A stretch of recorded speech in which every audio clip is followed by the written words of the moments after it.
ಸುರರು ಹಾರೈಸಲ್ಕೆ ಪೃಥ್ವಿಯ ಹೊರೆಯು ಅದು ತೀರಲ್ಕೆ ರಣದಲ್ಲಿ ತರಿದಳೈ ಮಹಾಲಕ್ಷ್ಮಿ ತಾ ಮಹಿಷಾಸುರೇಶ್ವರನ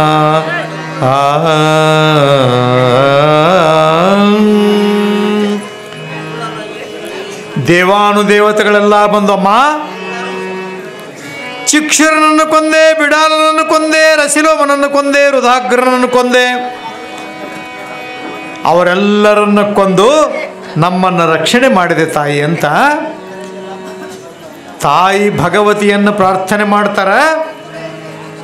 ಯಾವಾಗ ತನ್ನ ಬಲ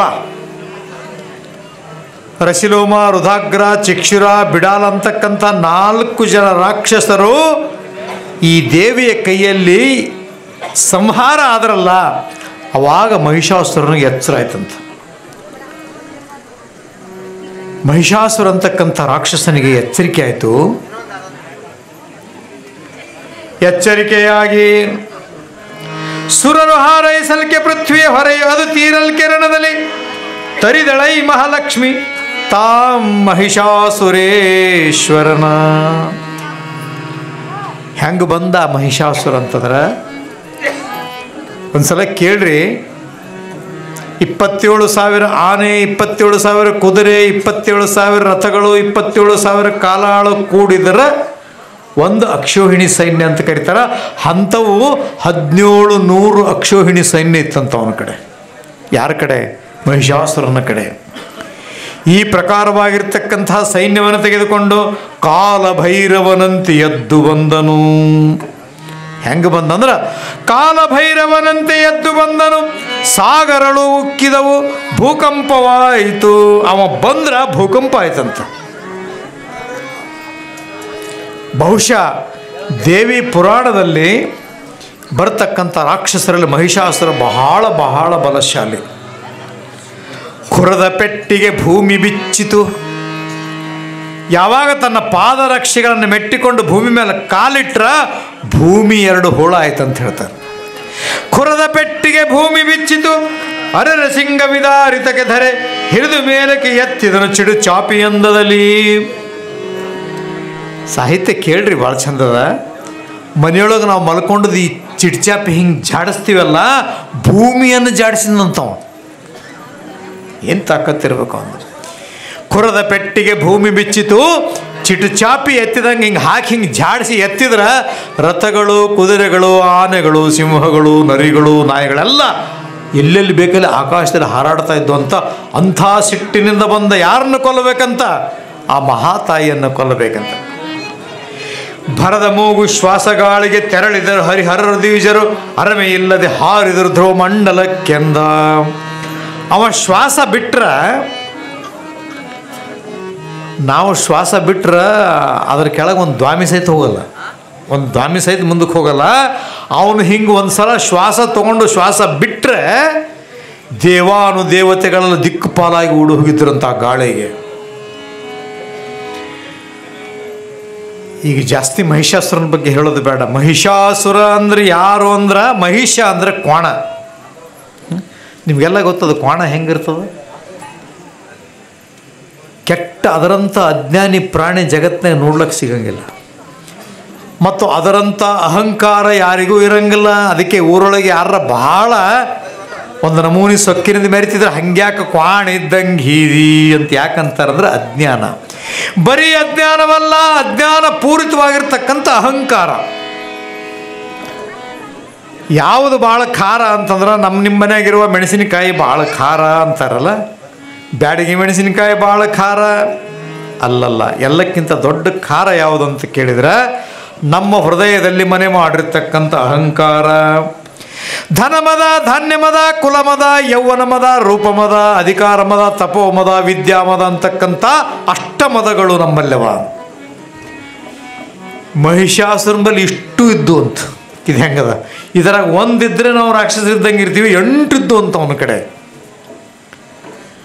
ನಾನು ದೊಡ್ಡ ಜಾತಿಯಲ್ಲಿ ಹುಟ್ಟಿದೆ, ನನ್ನ ಹತ್ರ ದುಡ್ಡು ಭಾಳ ಅದ, ನಾನು ನೋಡ್ಲಿಕ್ಕೆ ಭಾಳ ಸುಂದರವಾಗಿದ್ದೇನೆ, ಭಾಳ ಓದಿನಿ. 1 2 ಅಹಂಕಾರಗಳು ನಮ್ಮೊಳಗೆ ಮನೆ ಮಾಡಿಕೊಂಡು ತುಂಬಿರ್ತಾವೆ. ನಾನು ಭಾಳ ದೊಡ್ಡ ಜಾತಿಯಾಗಿ ಹುಟ್ಟೀನಿ, ನನಗೆ ಭಾಳ ಭೂಮಿ ಅದ. ನಮ್ಮೂರಾಗ ಒಬ್ಬ ಅವನಿಗೆ ಅಹಂಕಾರ ಬಂದಿತ್ತು. ಅದಕ್ಕೆ ಬಂದಿತ್ತು ಗೊತ್ತೇ ನಿಮಗೆ? ಕೇಳಿದ್ರೆ ಭಾಳ ವಿಚಾರ. ನನ್ನಟ್ಟು ಚಾ ಯಾರು ಕುಡಿಯಲ್ಲ ಅಂತಿತ್ತು ಅಂತೀವಿ. ನಿಮ್ಮೂರ ಭಾಳ ಚಹಾ ಕುಡಿಯೋರು ಅಂದ್ರೆ ಎಷ್ಟು ಕುಡಿತಿರ್ಬೇಕು ನನ್ನ ಪ್ರಕಾರ ಅಂದ್ರೆ 5-6 ಸಲ ಚಹಾ ಕುಡಿದ್ರೆ ಅವ್ನು ಬಕ್ಕಳು ಕುಡ್ದಂಗೆ ಅವ. ಹೌದಾ? ಅವ 42 ಸಲ ಚಹಾ ಕುಡಿತಿದ್ದ ಒಂದು ದಿವ್ಸಕ್ಕೆ. ನಾನು ನೋಡಿನಿ ಅವನಿಗೆ ಮನೆ ಸತ್ತವ. ಸದಾಶಿವ್ರಿಗೆ ಗೊತ್ತಿರ್ಬೇಕು, ಆಮೇಲೆ ಹೇಳ್ತೀನಿ ನಾನು. ಹಾಂ, ಅವನ ಹೆಸರಿನ ಹಿಂದೆ ಚಾನೆ ಅಂತಿದ್ರು ಅವನಿಗೆ. ಸ್ವಸ್ಥರು ಚಹಾ ಮಾಡಿ ಮಾಡಿ ಬೇಸತ್ತು ಏನು ಮಾಡಿದ್ರು ಅಂದ್ರೆ ಈ ಹೋಟೆಲ್ದಾಗ ಇರ್ತಾವಲ್ಲ ದೊಡ್ಡ ಕ್ಯಾನ್, ಅದ್ರಾಗ ಒಂದು 50 ಕಪ್ ಹಾಕಿ ಮುಂದಿಟ್ಟು ಬಿಡ್ತೀವಿ. ಪ್ಲಾಸ್ಟಿಕ್ ಕುಡಿದೇ. ಗುರುಗಳೇ ನೋಡ್ರಿ, ನಾ ಅಂದ್ರೆ ಏನು ತಿಳ್ಕೊಂಡ್ರಿ ಅಂತಿದ್ದ ನಮಗೆ. ಯಾಕಪ್ಪ ಅಂದ್ರೆ ನನ್ನಟ್ಟು ಚಹಾ ಯಾರು ಕುಡಿಯಂಗಿಲ್ಲ. ನಾನು ನಿನ್ನಟ್ಟು ಚಹಾ ಯಾರು ನಿನ್ನ ನಾಲಿಗೆ ಕೆಟ್ಟು ಹೋಯ್ತು, ನಿನ್ನ ಶರೀರ ಕೆಟ್ಟು ಹೋಯ್ತು, ನಿನ್ನ ನಾಲಿಗೆ ಗುಳ್ಳು. ನನಗೇನು ಬಂತು, ಪ್ರಪಂಚಕ್ಕೇನು ಬಂತು ಅದರಿಂದ? ಆದ್ರೆ ಮನುಷ್ಯನಿಗೆ ಅಹಂಕಾರ ಪಡಲಿಕ್ಕೆ ಚಹಾ ಕುಡಿದ್ರು ಬರ್ತದ. ನನ್ನ ಮೊಬೈಲ್ನಾಗ ಕರೆನ್ಸಿ ಇದ್ದಷ್ಟು ಯಾರು ಬರಲಿಲ್ಲ ಅಂದಿತ್ತು ಒಂದು ಯಾವುದೋ ನನಗೆ. ನಿನ್ನ ಮೊಬೈಲ್ನಾಗ ಕರೆನ್ಸಿ ಇದ್ರೆ ನೀ ಮಾತಾಡ್ಲಿಕ್ಕೆ ಬಂದು ನನಗೇನು ಬಂತದ್ರಿಂದ? ಹಾಂ, ಇಂಥವು ಸಣ್ಣ ಪುಟ್ಟ ಅಹಂಕಾರಗಳು ನಿಮ್ಮಲ್ಲಿ ಭಾಳ ಮನೆ ಮಾಡಿರ್ತಾವ. ನೋಡ್ರಿ, ರಾತ್ರಿ ಮಕ್ಕೊಂಡೆ ಅಂದ್ರೆ ಮುಂಜಾನೆ 10 ತನಕ ಯಾವ ಮಗ ಬಂದರು ಹೇಳಂಗಿಲ್ಲ. ಇದೊಂದು ಅಹಂಕಾರ ರೀ. ಇವನು ಪುರಾಣದಾಗ ಹೇಳ್ತಾರೆ, ಬೆಳಗ್ಗೆ ಮುಂಜಾನೆ 5ಕ್ಕೆ ಹೇಳ್ರಪ್ಪ ವಾಕಿಂಗ್ ಹೋಗ್ರಿ, ಚಲೋ ಬ್ರಾಹ್ಮಿ ಮುಹೂರ್ತದಾಗ ಹೇಳ್ರಿ ಅಂತ ಗುರುಗಳು ಹೇಳ್ತಾರೆ. ನಾ ಯಾರಪ್ಪನ ಮಾತು ಕೇಳಲ್ಲ. ಅಹಂಕಾರ. ಊಟ ಮಾಡಿದ್ರೆ ಅಹಂಕಾರ, ಆರೋಗ್ಯ ಚಲೋ ಇದ್ರೆ ಒಂದು ಅಹಂಕಾರ, ಜಾತಿ ಇದ್ರೆ ಒಂದು ಅಹಂಕಾರ, ರೊಕ್ಕ ಇದ್ರೆ ಒಂದು ಅಹಂಕಾರ. ಈ ದುಡ್ಡಿಗೆ ಬಂದಷ್ಟು ಮದ ಸೊಕ್ಕು ಬೇರೆ ಯಾವ್ಯಾವುದಕ್ಕೂ ಬರಂಗಿಲ್ಲ. ನಿಮ್ಗೆ ಗೊತ್ತಿರಲಿ, ಭಾಳ ಮಜಾ ಅದು ಅಹಂಕಾರ. ಅದಕ್ಕೆ ಲಕ್ಷ್ಮೀ ತೆರ ತೀನ್ ನಾಮ್ ಅಂತಾರೆ. ಆಕಿಗೆ ಲಕ್ಷ್ಮಿ ಯಾವತ್ತು ಒಂದು ಕಡೆ ಇರಂಗಿಲ್ಲ. ಆಕಿ ಹೋಗ್ತಾಳೆ ಹಿಂಗೆ ಹೋಗೋಕಿನೇ ಆಕಿ. ಅದಕ್ಕೆ ಮನುಷ್ಯನ ಹತ್ರ ದುಡ್ಡು ಭಾಳ ಜಮಾ ಆಗ್ಲಿಕ್ಕೆ ಶುರು ಮಾಡಿದ ತಕ್ಷಣ ಅವ ಅನ್ಕೋಬೇಕಂತ ಮನಸ್ಸಿನಾಗ, ಯಾಕೋ ಈ ಸಲ ತೊಗರಿ ಭಾಳ ಬೆಳೀತು, 100 ಚೀಲ ಆಗ್ತಂತ ತಿಳ್ಕೊಂಡಿದ್ದೆ, 150 ಚೀಲ ಆಯಿತು. ಇದು ರೊಕ್ಕ ಬರ್ತದಲ್ಲ, ಇದು ನನಗೆ ಕೆಡಿಸ್ಲಕ್ಕೆ ಬರ್ತದಂತ ಅವ್ನಿಗೆ ಒಳಗೆ ತಿಳಿಬೇಕಂತ. ಹಂಗಂತ ತಿಳ್ಕೊಂಡು ಊರು ತುಂಬ ತಿರುಗಾಡಬಾರ್ದು. ರೊಕ್ಕ ಭಾಳ ಬಂದದ, ನನಗೆ ಕೆಡಿಸ್ಲಾಕೆ ಬಂದದ, ಅನ್ನಕ್ಕೆ ಹೋಗ್ಬಾರ್ದು. ಇದು ಹಿಂಗದ. ಶರಣ ಬಸಪ್ಪನ ಗುಡಿಗೆ ಒಂದಿಷ್ಟು ದಾಸೋಹ, ಯಾವುದರ ಮಟ್ಟಕ್ಕೊಂದು ಕಡ್ಕೊಳ್ಳೋ ಮಟ್ಟಕ್ಕೊಂದಿಷ್ಟು ದಾಸೋಹ, ಮತ್ತಾರಿಗಾರ ಕೊಟ್ಟು ದಾನ ಧರ್ಮವನ್ನು ಮಾಡಿ ಆ ಹಣಕ್ಕೆ ಸಾರ್ಥಕತೆಯನ್ನು ಕೊಡಬೇಕು. ಅಂದ್ರೆ ಅವನಿಗೆ ಅಹಂಕಾರ ಬಂದದ್ದು ಹೋಗ್ತದಂತ ಅರ್ಥ. ಹೌದಾ? ಆದ್ರೆ ಭಾರಿ ವಿಚಿತ್ರ ಆಯಿತು. ಈ ರೊಕ್ಕಕ್ಕೆ ಅಹಂಕಾರ ಹೆಂಗೆ ಬರ್ತಂದಕ್ಕೆ ಶಾಸ್ತ್ರದಲ್ಲಿ ಒಂದು ಸಣ್ಣ ಕಥೆ ಹೇಳ್ತಾರೆ. ಒಬ್ಬ ಬಾಬೆ ಅಂತಿದ್ನಂತ. ಮತ್ತು ಆ ಹೆಸರನ್ನ ಯಾರಿದ್ರಿ ಅಂತ ತಪ್ಪು ತಿಳ್ಕೊಬೇಡ್ರಿ. ಅವನ ಹೆಸರೇ ಏನಿಟ್ಟಿದ್ರೆ ಯಾರಿಗೆ ಗೊತ್ತದ, ಬಾಬೆ ಅವನ ಹೆಸರು. ಅವ ಹಿಂಗೆ ಒಬ್ಬ ಗೌಡ್ರ ಮನೆಗೆ ಕೆಲಸಕ್ಕಿದ್ದ, ಒಬ್ಬ ದೊಡ್ಡ ಶ್ರೀಮಂತರ ಮನೆಗೆ ಕೆಲಸಕ್ಕಿದ್ದ. ಅವ ಸಾವುಕಾರ ಎಷ್ಟು ಮಜಾ ಇದ್ದಂದ್ರೆ ಒಂದು 50 ರೂಪಾಯಿ ಕೊಟ್ಟು ಕಾಯಿಪಲ್ಲೆ ತೊಗೊಂಬಂದು ಕಳಿಸಿದ್ರೆ ಒಂದು 10 ರೂಪಾಯಿ ಉಳಿದು ಅಂತ ತಿಳಿರಿ. 40 ರೂಪಾಯಿ ಖರ್ಚಾಗಿ 10 ರೂಪಾಯಿ ಉಳಿದು ಅಂದ್ರೆ ನೀನೇ ಇಟ್ಕೊರ್ಲಿ ಅಂತಿದ್ದ ಅವನಿಗೆ. ಅವನಿಗೂ ಜರ ರೊಕ್ಕದ ಅಹಂಕಾರ ಇತ್ತು. 10 ರೂಪಾಯಿ ಒಯ್ದು ಒಂದು ಕಡೆ ಇಟ್ಟ. ಮತ್ತು ಮರುದಿವ್ಸ ಒಂದು 200 ರೂಪಾಯಿ ಕೊಟ್ಟ, ಒಂದಿಷ್ಟು ಕಿರಾಣಿ ಮಾಡ್ಕೊಂಬ ಅಂದ. 30 ರೂಪಾಯಿ ಉಳಿದವು, ನೀನೇ ಇಟ್ಕೋ. ಹಿಂಗೆ ಎಲ್ಲೆಲ್ಲಿ ಕಳಿಸಿದ್ರು ಇಟ್ಕೊಂಡು ಚಂದ ಒಂದು 5-6 ಸಾವಿರ ರೂಪಾಯಿ ಜಮಾ ಅದು ಅದ್ರ ಬಲ್ಲಿ. ಅದು ಒಯ್ದು ಒಂದು ತಟ್ಟಿನ ಚೀಲದಾಗ ಬಚ್ಚಿಟ್ಟು ಹಿಂಗೆ ತೆರೆದಿತ್ತು, ತೆರೆದಿತ್ತು ಅಷ್ಟೇ. ನಾವು ತಿನ್ನೋದಲ್ಲ. ಒಂದು ದಿವಸ ಬಾಬ್ಯಾ ಅಂತಂದ. ಇನ್ನು ಮ್ಯಾಲೆ ನೀವು ನಮಗೆ ಬಾಬ್ಯಾ ಅನ್ಬೇಡ್ರಿ ಅಂತದು. ನಮ್ಮ ಮನೆಗೆ ಬಂದು 10 ವರ್ಷ ಆಯ್ತು. ಇದಕ್ಕೆ ಬಾಬ್ಯಾ ಅಂದ್ರೆ ಬರ್ತಿತ್ತು, ಕುಂದಿರ್ತಿತ್ತು, ಕಾಲು ಒತ್ತಿತ್ತು, ಮೈ ಮೊತ್ತಿತ್ತು. ಯಾಕಲ್ಲೇ ನೀವು ನನಗೆ ಖಬರ್ದಾರ್ ನನಗೆ ಬಾಬ್ಯಾ ಅನ್ಬೇಡ್ರಿ ಅಂದ. ಮತ್ತು ಏನು ಅನ್ಬೇಕು? ಬಾಬು ಅನ್ರಿ. ಆಯ್ತಪ್ಪ, ಕೆಲಸ ಮಾಡಕ್ಕೆ ಬೇಕಲ್ಲ. ಬಾಬು ಹೋಗು ಆಯ್ತು. ಮತ್ತೊಂದು 5,000 ರೂಪಾಯಿ ಕೊಟ್ಟು ನಿಮ್ಮ ಸೌಕಾರತಿಗೆ ಒಂದು ಸೀರೆ ತೊಗೊಂಡು ಬಾ ಅಂತ ಕಳಿಸಿದೆ ಗುಲ್ಬರ್ಗಕ್ಕೆ. ಅಲ್ಲೂ ಹೋದ, ಒಂದು 500 ರೂಪಾಯಿ ಉಳಿದು, ನೀನೇ ಇಟ್ಕೋ ಬಾಬು. ಎಲ್ಲೆಲ್ಲಿ ಹೋಗ್ತಾನ ಏನೇನು ರೊಕ್ಕ ಉಳಿತಾವ ಓಸು ಬಾಬ್ಯಾನುವೆ. ಚಂದಾಗೆ ಒಂದು 50,000 ರೂಪಾಯಿ ಜಮಾ ಅದು.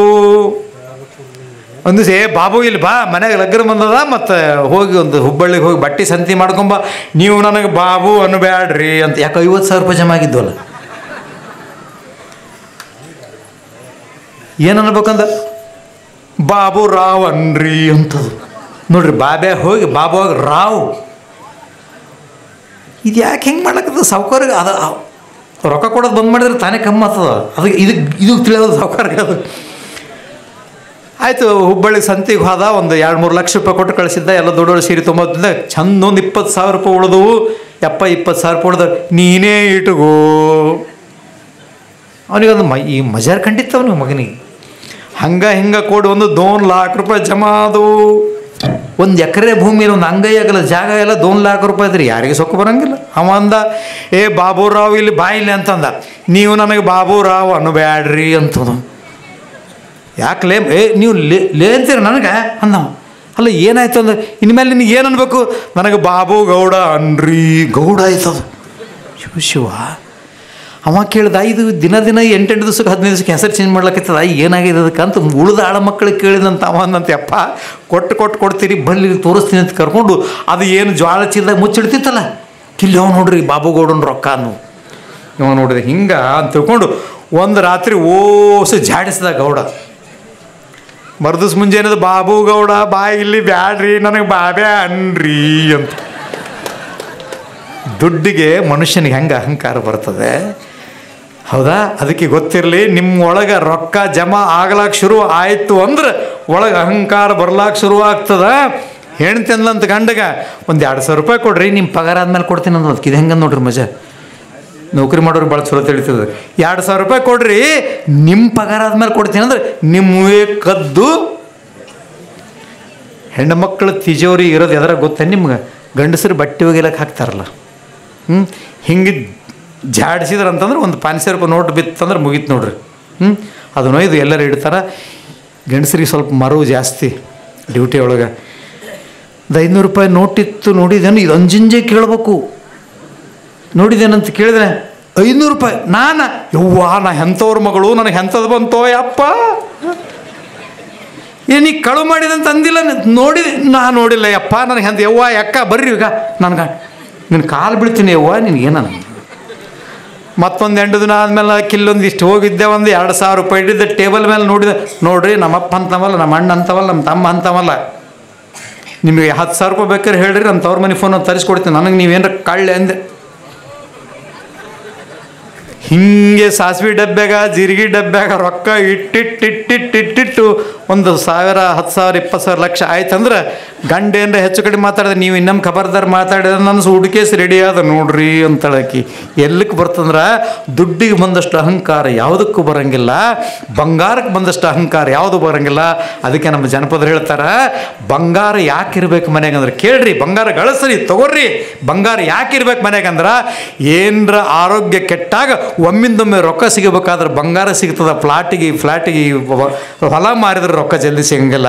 10 ಲಕ್ಷ ರೂಪಾಯಿ 1 ಎಕರೆ ಮಾರ್ತಿರ್ಬೇಕು, ಆದ್ರೆ ಆಗಿಂದಾಗೆ ರೊಕ್ಕ ಸಿಗಂಗಿಲ್ಲ.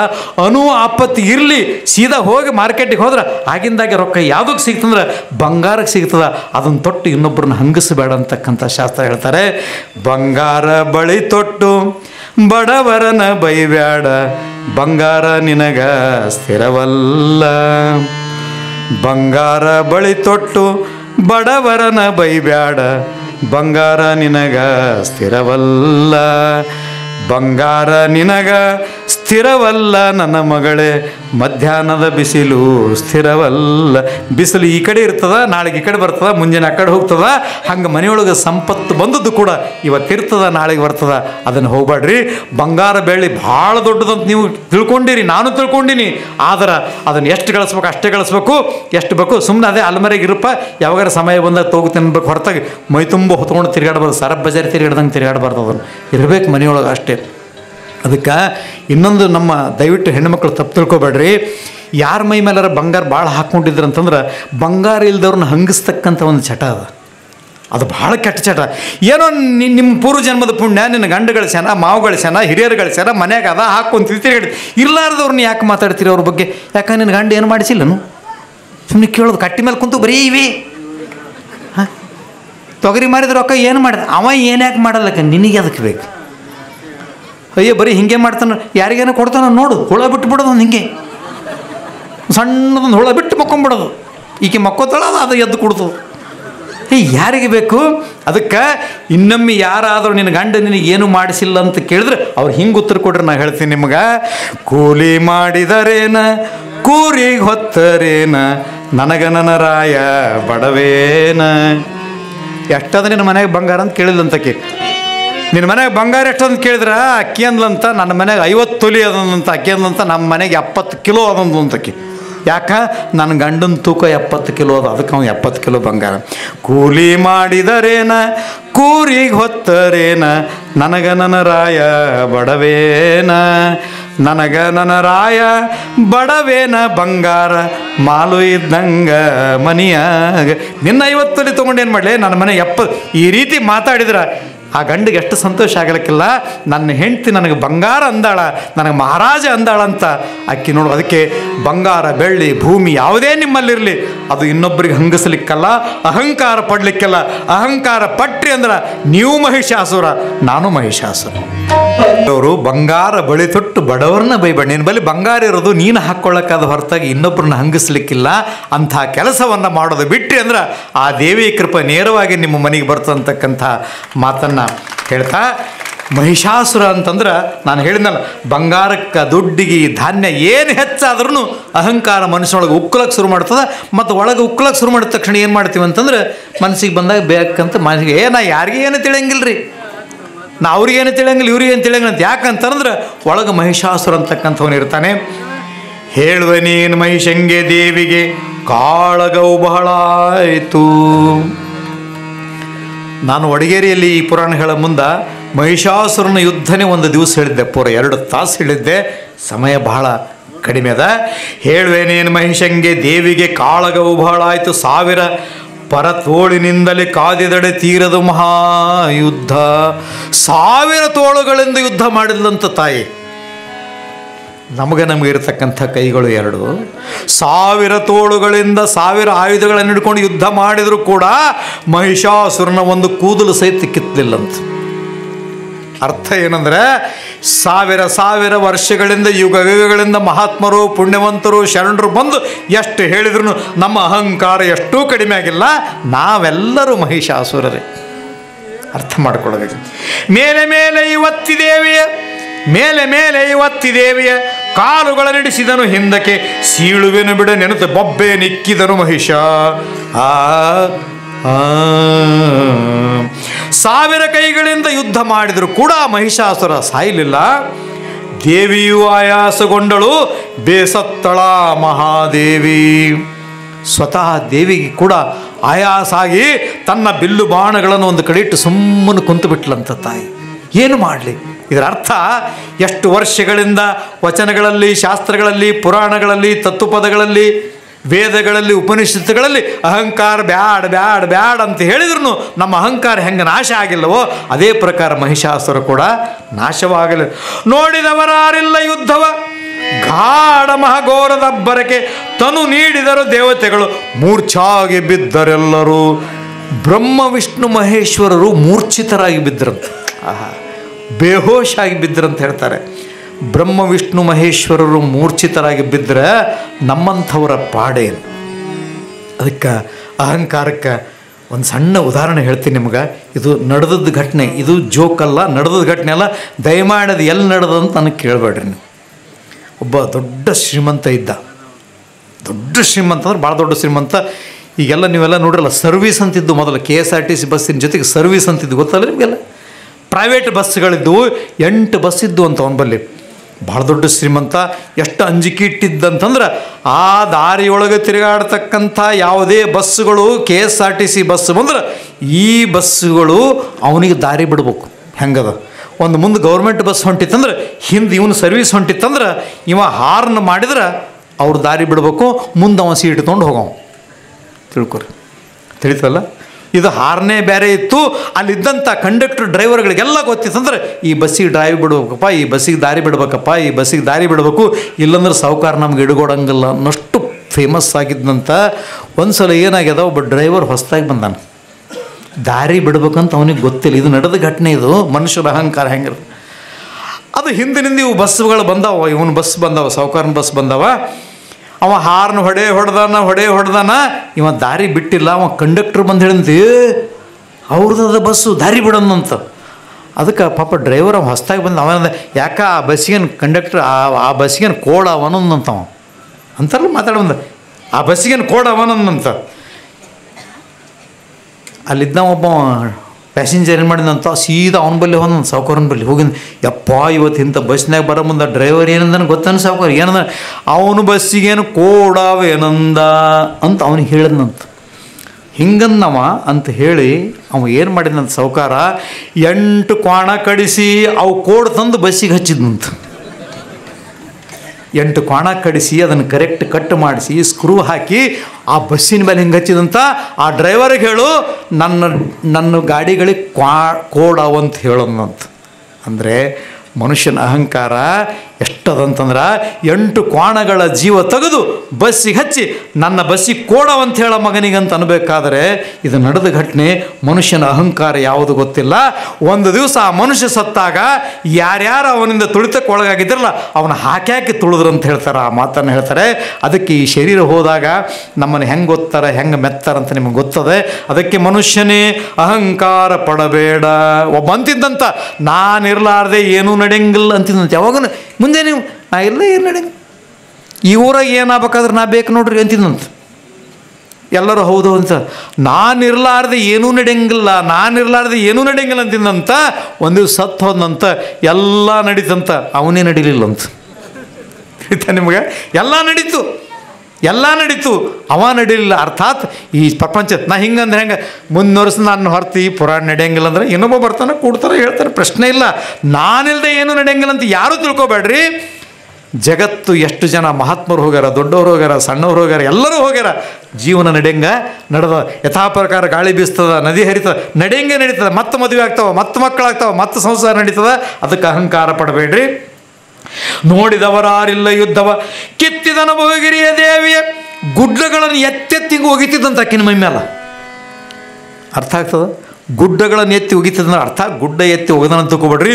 ಅವನು ಬಲ ಅಷ್ಟಿತ್ತು. ನೆತ್ತಿ ಮೇಲೆಯೂ ಹಾರಲಿಕ್ಕವ ಕತ್ತರಿಸಿದಳು ಶರದಿ ಮಹಿಷಾಸುರಂಗೆ ಪರದೇವಿ. ಮತ್ತೆ ನುಡಿದಳು ಮೂಢ ಕ್ಷಣ ಒತ್ತಿ ಯಾತಕ್ಕೆ ಬರುವ ಮಧುವನು ಮತ್ತೆ ಕೊಂಡ ಬಳಿಕ ಗರ್ಜಿಸು ಎಂದಳ ದೇವಿ. ಮನುಷ್ಯ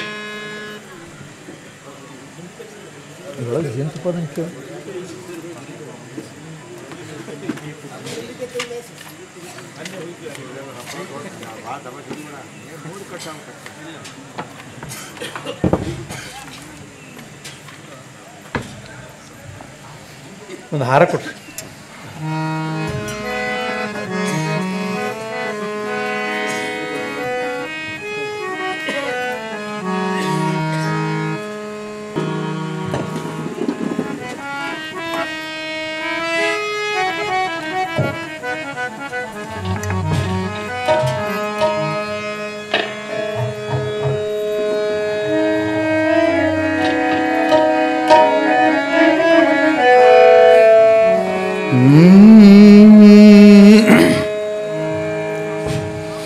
ಕಿತ್ತಿದನು ಬಹುಗಿರಿಯ ದೇವಿ ನೆತ್ತಿ ಮೇಲೆ ಹಾರಲಿಕ್ಕಮ ಕತ್ತರಿಸಿದಳು ಶರದಿ ಮಹಿಷಾಸುರಂಗೆ ಪರದೇವಿ. ಗುಡ್ಡಗಳನ್ನು ಎತ್ತಿ ಒಗೆದ, ಸಮುದ್ರದ ನೀರನ್ನು ಮೇಲೆ ಚೆಲ್ಲಿದ. ಏನು ಮಾಡಿದರೂ ಕೂಡ ಅವನ ಅಹಂಕಾರ ಮುಗಿಲಿಲ್ಲ. ನಿಮ್ಮ ಅಹಂಕಾರ ಕೂಡ ಹಂಗೆ ಅದ. ಮತ್ತೆ ನುಡಿದಳು ಮೂಢ ಕ್ಷಣ ಒತ್ತಿ ಯಾತಕ್ಕೆ ಬರುವೆ. ನನ್ನ ಕೈಯಾಗ ಸಾಯ್ಬೇಕಂತ ಅಷ್ಟು ಮನಸ್ಸದ ನಿನಗಂತ ಕೇಳಿದಂಥ ದೇವಿ. ಸುಮ್ಮನೆ ಹೋಗೋ ಜೀವ ಬಿಟ್ಟಿನಿ, ನನ್ನ ಕೈಯೊಳಗೆ ಜೀವ ಹೋಗ್ಬೇಕಂತೇನು ಪ್ರತಿಜ್ಞೆ ಮಾಡಿದೆ ಹುಚ್ಚ ಮಹಿಷ. ಮತ್ತೆ ನುಡಿದಳು ಮೂಢ ಕ್ಷಣ ಒತ್ತಿ ಯಾತಕ್ಕೆ ಬರುವ ಮಧುವನು ಮತ್ತೆ ಕೊಂಡ ಬಳಿಕ ಗರ್ಜಿಸು ಎಂದಳ ದೇವಿ.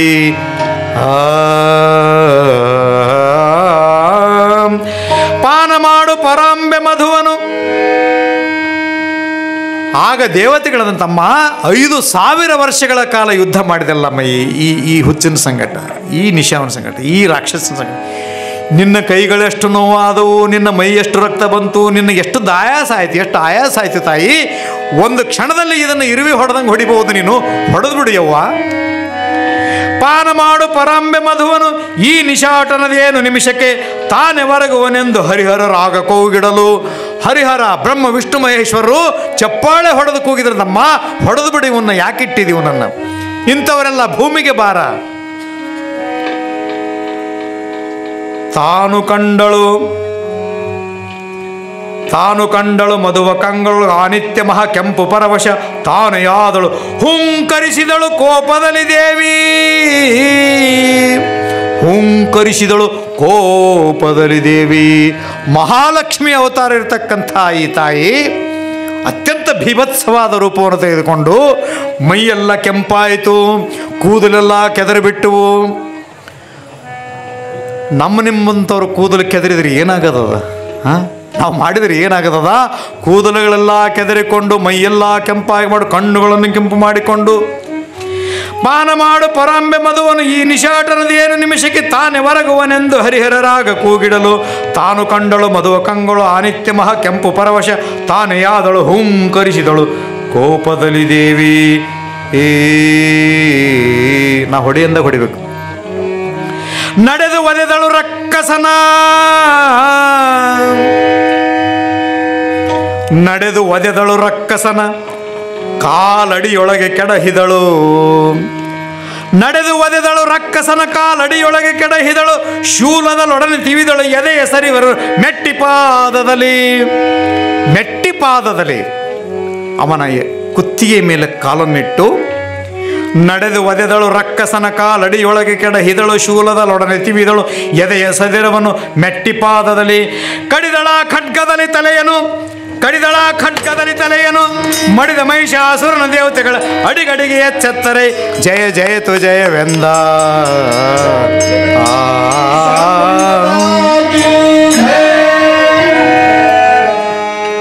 ನಡೆದು